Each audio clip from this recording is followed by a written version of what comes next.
Philly. Yes, sir. We back up in the bitty, baby. But I want to make sure I take the time out to, shine some light on the state of Florida. Hey, Florida, we going through a lot, baby. As we all getting prepared for the hurricane that's about to come. Hurricane Milton. I want to give a huge shout out and prayers to the city of Tampa, St. Pete, Polk County, the whole Central Florida, Orlando, things like that. I definitely want to shine light on them, because they definitely need it. They just went through a hurricane, if I'm not mistaken, about a week or two ago, and then got another hurricane that's about to spin the block once again. Man, my prayers and thoughts goes out to everybody that been impacted from the last hurricane and about to go through a whole nother doozy again. I pray that everybody stay safe. Pray that God protect everybody. Even the ones that's going to evacuate and going to safety. Hope God protect you as you're on your journey, and when you get back to your homes and things like that, and get back to the day to day. I pray that God just make a way for you each and every day. But now we back to the video, baby. I'm going for the goal, my heart is in control, my mind is on succeed, and I am in the lead, don't buy into the... Philly. Yes, sir, we back up in the bitty, baby. You hear me or you heard me now? I said we back up in the bitty. Damn, it feel good. I had to take a couple weeks off because I had some technical difficulties. Had to get a new microphone. My phone was bugging out, so I had to get that fixed and things like that. But man, nonetheless, hey, I'm back to give you and serve you this great Eagle content. You hear me or you heard me now? But before I even get into today's video, man, I want to say, y'all do me a favor real quick. Stop what you're doing and hit that subscribe button. Yeah, that little red toggle down there. Hit that subscribe button, hit that like button, and hit that notification bell so you guys get notified when this great Eagle content do drop. But man, oh man. Whew, where do I start? Oh, I know where to start, man. I definitely want to say we're the most talented team in the NFL. On paper, we're definitely the most talented team in the NFL. But we have not put together a great game plan within the first 4 weeks. We definitely haven't shown it.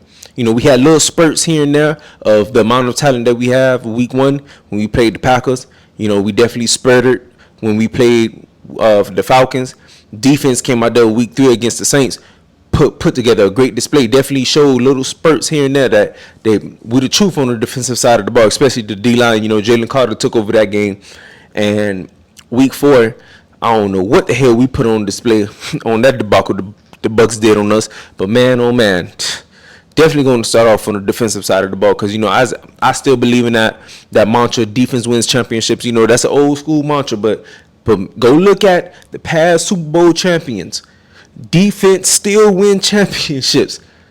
Chiefs had a top tier defense. The Chiefs had a top tier defense.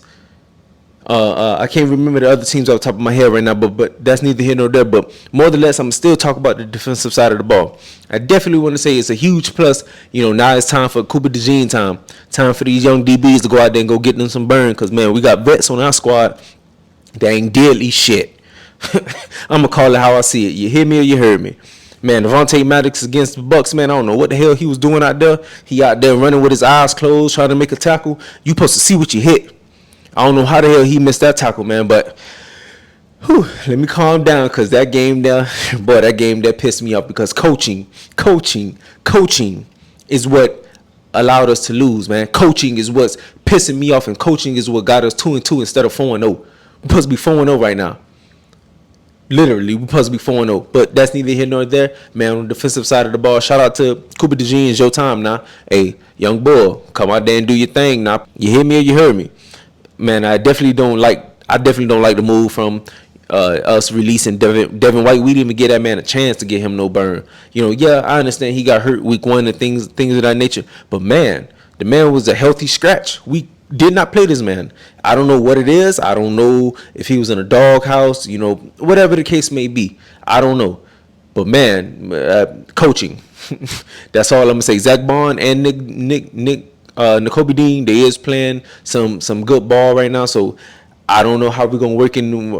We need to start working in and implementing Jeremiah Trotter, but we're gonna talk about that later on in the video.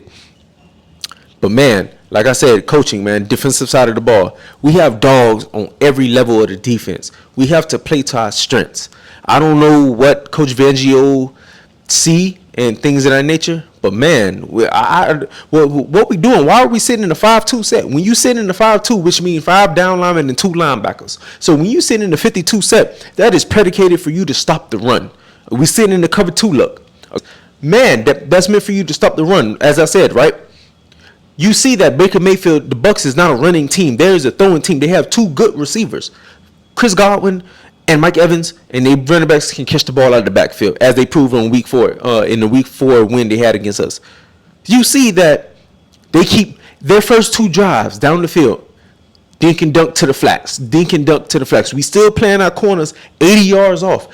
Why the hell we playing 80 yards off? I don't know why. This man think it's fucking 2007 that they just gonna run the ball every goddamn play. But man, I don't know what the hell. But we definitely got to change that. Because if you understand your dogs and you understand your personnel and things of that nature, and this is me just talking ball right now, this ball talk right now, that's gonna be the name of this video. Ball talk, Eagle talk. Ball Talk with Coach West, Eagle Edition. You hear me or you heard me? Yeah, that's gonna be the name of the video.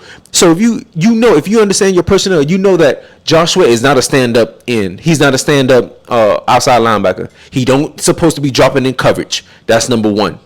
Number 2, Bryce Huff. Yeah, he have did daily shit as well.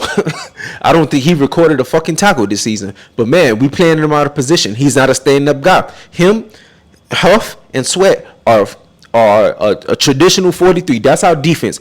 Jalen Carter and Jordan Davis. Jordan Davis got to show me better, boy, because he's starting to turn out to be a bust. You hear me or you heard me? I mean, I ain't cutting. I mean, I'm tired of being nice. I'm tired of saying nice shit, the right shit, the right stuff to say. Nah, man, I'm gonna start giving it to you blood raw. You hear me or you heard me? Man, back to what I was saying. So you supposed to put Josh Sweat as a hand in the dirt type of guy. Bryce Huff is a hand in the dirt type of guy. When Bryce Huff had 10 sacks and Sweat had 10 sacks last season, their hand was in the dirt. So you play to their strengths. You do not play to their weakness. That's number 1. Number 2, our corners. Slay and Q are press man corners. I understand that you be with them more than I. I only watch them on Sundays, but you be with them Monday through Saturday, and you telling me you can't understand that that's their bread and butter? Let them play press man. Let them bump and run, because that's gonna allow the quarterback to hold the ball longer, and our ferocious D-line can definitely get there. Or when you send a blitz, Nakobe Dean or Zach Bond can get there. We can generate some type of pressure, because we have not generated any pressure so far in these 4 weeks. Granted, I am gonna be on a optimistic side, saying that it is the first 4 weeks of the season. It is the first month of the season, and you definitely don't really gel together as far as, coaching wise and, player wise. We do have new players on the defense, but we do have a new defensive coordinator, so you don't really gel together until like week 5, week 6, later on down the line. So I'm gonna give us a little pass right then and there. But man, like I said, you have to understand your personnel. You got to understand what you're doing and who you got. And then on top of that, we're running cover 2. We're not matching the fucking coverages.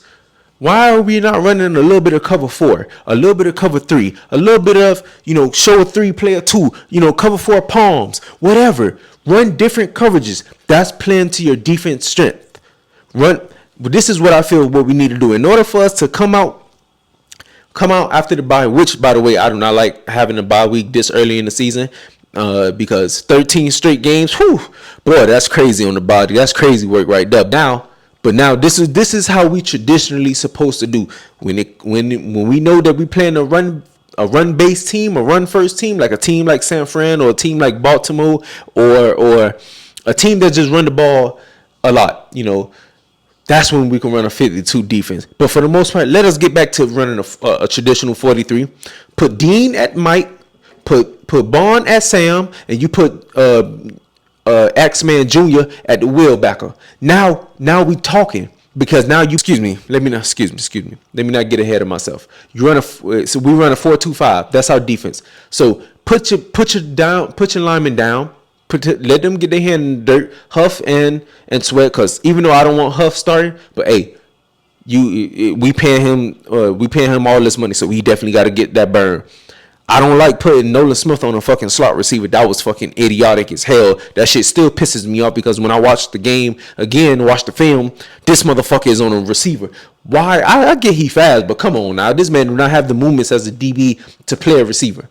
I don't know what the hell we was doing. We was just rolling the ball out there and just playing. We looked like we didn't have no game plan. But whew, let me not talk about that game. Let me just get back focused on the coaching. So on the defensive side of the ball, it's just minor fixes. Minor fixes. Let us put our hand in the dirt and let us go hunt. Let us play a little bit more press, throw different coverages, because he said in a press conference throughout training camp that whatever he installed in the spring, that's what we're gonna go with. So therefore, you're implying that you have more stuff that you're gonna install, and you're gonna install more stuff that you already have that you already put in during the spring. That's what you implied. Man, don't be sitting there lying. You run the same goddamn coverage the whole damn game. 2-man or cover 2. Literally, that's all he run. So if you run 2-man, and I know the quarterback is saying that, the offensive coordinator or the opposing team is saying that, oh man, I'm run crossing routes because the middle of the field is 7-11. But if you sit in the zone, you showing different looks and things of that nature. Now we get to rocking. If you allow your corners to press, D-line can be able to get there. Jordan Davis can possibly show me something because his ass ain't show me shit yet. Jalen Carter, he that boy, and so I don't got to worry about him. But man, we got to do a better job on the defensive side of the ball, dog. CJ, I'm gonna keep it real with you, dog. You from Florida, boy. You feel me? I'm gonna look dead in the camera at you, dog. Hey, tighten up, yo.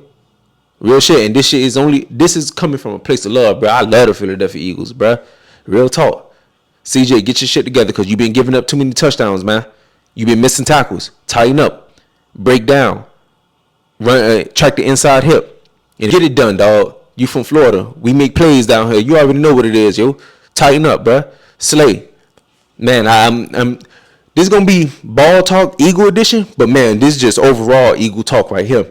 Hey, Slay, man, I don't know. I guess because I'm cut from the old school. I was raised old school, and I came up on old school ball. Man, when it's a rivalry, man, fuck that buddy shit. You going on Michael Parson podcast and shit? Nah, bruh. Nah, I don't come from that. We shouldn't come from that. You could be friendly, buddy off the field. You know, after the season. Excuse me. But in season? Oh no, fuck you. It's that simple with me. It's cut. It's cut and it's clarity with me. Fuck you. During the season? Nah, man. You the opposition. Why am I jumping on your podcast? Nah, man. Nah, but that's just me. I come from the old school cloth of football. But hey, you know, tighten up, bruh. Tighten up. Real talk. Man, we too fucking talented to be giving up these plays. But coaching, we have to do a better job at coaching on both sides of the ball. This your boy, Miami Duffy. I'll check you guys out on the next video.